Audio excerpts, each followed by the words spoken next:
मैंने इसके पहले बॉल बेयरिंग के ऊपर वीडियो बनाया हुआ है जहां मैंने रेडियल लोड क्या होता है, थ्रस्ट लोड क्या होता है और भी बहुत सी बेसिक चीजें बताई हुई हैं, क्योंकि यह वीडियो को देखने के पहले आपको जानना जरूरी है। तो अगर आपने वह वीडियो नहीं देखा है तो ऊपर में मैं कार्ड दे रहा हूं, यहां से आप वह वीडियो देख सकते हैं। रोलर बियरिंग के बारे में बात करें तो रोलर बियरिंग का कंस्ट्रक्शन बहुत हद तक बॉल बियरिंग की तरह ही रहता है। रोलर बियरिंग्स में भी एक आउटर रेस रहता है, इनर रेस रहता है और आउटर रेस और इनर रेस के बीच में रोलर्स प्रेजेंट रहते हैं। जिस तरह बॉल बियरिंग में आउटर रेस और इनर रेस के बीच में बॉल थी, रोलर बियरिंग्स में आउटर रेस और इनर रेस के बीच में रोलर्स प्रेजेंट रहते हैं। रोलर्स होने के कारण यहाँ पे बेयरिंग में लाइन कांटेक्ट होता है, जिस कारण रोलर बियरिंग ज्यादा लोड सहन कर सकती है। बॉल बेयरिंग में जैसे मैंने आपको बताया था पॉइंट कांटेक्ट हो रहा था, जिस कारण बॉल बेयरिंग कम लोड सहन कर रही थी, लेकिन रोलर बेयरिंग में क्योंकि लाइन कांटेक्ट होता है तो ये बेयरिंग की लोड कैरिंग कैपेसिटी बढ़ जाती है। रोलर बेयरिंग में रोलर का शेप किस तरीके का है, उस हिसाब से रोलर बियरिंग्स के टाइप्स है। रोलर बियरिंग के टाइप्स के बारे में अगर हम बात करें तो इसमें सबसे पहले आती है सिलेंड्रिकल रोलर बियरिंग। इसमें आउटर रेस और इनर रेस के बीच में जो रोलर है उसका शेप सिलेंड्रिकल है। रोलर का सिलेंड्रिकल शेप होने के कारण यह बियरिंग सिर्फ रेडियल लोड ही ले सकती है, लेकिन यह बियरिंग बहुत हैवी रेडियल लोड ले सकती है और हाई स्पीड वाली एप्लीकेशंस के लिए इस बियरिंग का यूज किया जाता है। रोलर बियरिंग बॉल बियरिंग से ज्यादा लोड ले सकती हैं। उसके बाद सेकेंड टाइप की रोलर बियरिंग है spherical roller bearing.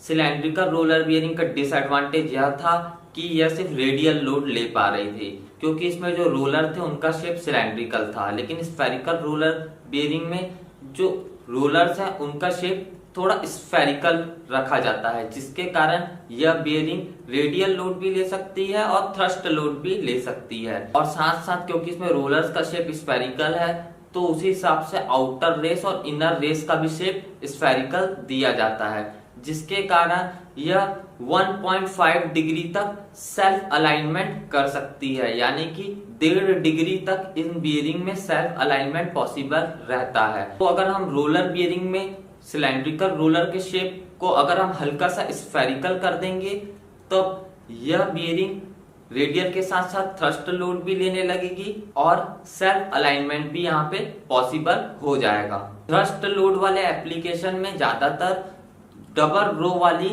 Spherical roller bearings का यूज किया जाता है। इसके बाद थर्ड टाइप की रोलर बियरिंग है नीडल रोलर बियरिंग। जैसे कि नाम से समझ में आ रहा है, इसमें रोलर का जो शेप रहता है और सुई के समान व नीडल के समान रहता है, जिससे यह नीडल रोलर्स बेयरिंग का पूरा हिस्सा घेर लेते हैं, यानी कि लाइन कांटेक्ट जो रहता है वह बढ़ जाता है, जिसके कारण लोड कैरिंग कैपेसिटी भी इंक्रीज हो जाती है। और इन बेयरिंग्स में रिटेनर या केज की भी जरूरत नहीं पड़ती। इन बेयरिंग्स का यूज ज्यादातर इंजिन्स में किया जाता है। इन बेयरिंग का यूज ज्यादातर वहां किया जाता है जहां पे रेसिप्रोकेटिंग मोशन होता है, ऑसिलेटिंग मोशन होता है।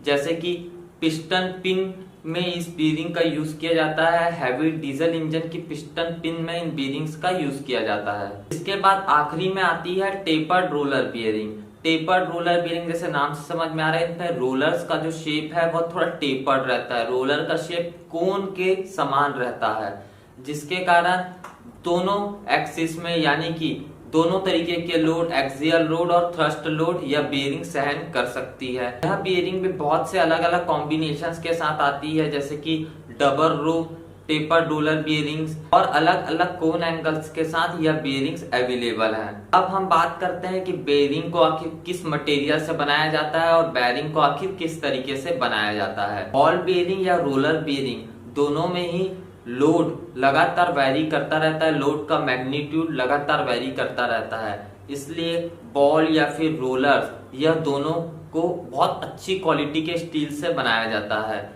ज्यादातर बॉल्स और रोलर्स को हाई कार्बन क्रोमियम स्टील से बनाया जाता है और बॉल और रेसेस को दोनों को हीट ट्रीट भी किया जाता है ताकि वह ज्यादा हार्ड और टफ हो जाए। बॉल्स और रोलर्स जो बेयरिंग में रहते हैं यह दोनों ही फोर्जिंग से ज्यादातर बनाए जाते हैं और आउटर रेस और इनर रेस भी ज्यादातर फोर्जिंग से ही बनाया जाता है। हॉट फोर्जिंग की जाती है और फोर्जिंग के बाद हीट ट्रीटमेंट किया जाता है, ग्राउंडिंग और पॉलिशिंग भी की जाती है। अब हम बात करते हैं कि बॉल बेयरिंग्स और रोलर बेयरिंग्स में लुब्रिकेशन किस तरीके का यूज करना चाहिए और किस लिए बॉल बेयरिंग्स और रोलर बेयरिंग्स में लुब्रिकेशन यूज किया जाता है। मेनली 4 मकसद होते हैं बॉल बेयरिंग या रोलर बेयरिंग में लुब्रिकेशन यूज करने का। सबसे पहला मकसद है फ्रिक्शन कम करना।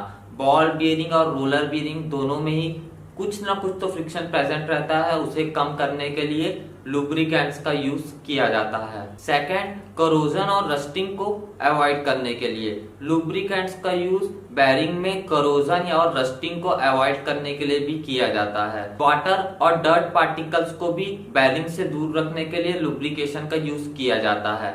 और चौथा और आखिरी, हीट को अच्छे से डेसिपेट करने के लिए भी लुब्रिकेशन का यूज किया जाता है, यानी कि बेयरिंग में लुब्रिकेंट कूलेंट की तरह भी एक्ट करता है। अमूमन ऑयल या फिर लाइट ग्रीस का यूज किया जाता है बॉल और रोलर बेयरिंग्स को लुब्रिकेट करने के लिए, लेकिन हमें प्योर मिनरल ऑयल और कैल्शियम बेस्ड ग्रीस का ही यूज करना चाहिए। और अगर बेयरिंग के आसपास मॉइस्चर प्रेजेंट है तो वहां पे पोटेशियम या फिर सोडियम बेस्ड ग्रीस का ही यूज करना चाहिए। तो प्योर मिनरल ऑयल का यूज कर सकते हैं, कैल्शियम बेस्ड ग्रीस का यूज कर सकते हैं, और जहां मॉइस्चर प्रेजेंट है बेयरिंग के आसपास वहां पे एज अ लुब्रिकेंट पोटेशियम या सोडियम बेस्ड ग्रीस का भी हम यूज कर सकते हैं। बेयरिंग में ग्रीसिंग करने का और एक एडवांटेज यह है कि इसके कारण बेयरिंग सील हो जाती है, जिसके कारण डर्ट या फिर कोई फॉरेन सब्सटेंस बेयरिंग में नहीं जा सकता।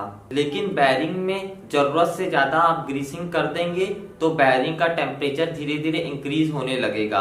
बेयरिंग का ऑपरेटिंग टेम्परेचर 90 डिग्री सेंटीग्रेड से कम ही होना चाहिए और 150 डिग्री सेंटीग्रेड से ज्यादा तो कभी होना ही नहीं चाहिए। नॉर्मल केसेस में बेयरिंग का ऑपरेटिंग टेम्परेचर 90 डिग्री सेंटीग्रेड से कम ही रहना चाहिए और 150 डिग्री सेंटीग्रेड से ऊपर नहीं जाना चाहिए। ग्रीसिंग भी हिसाब से ही बेयरिंग में करनी चाहिए।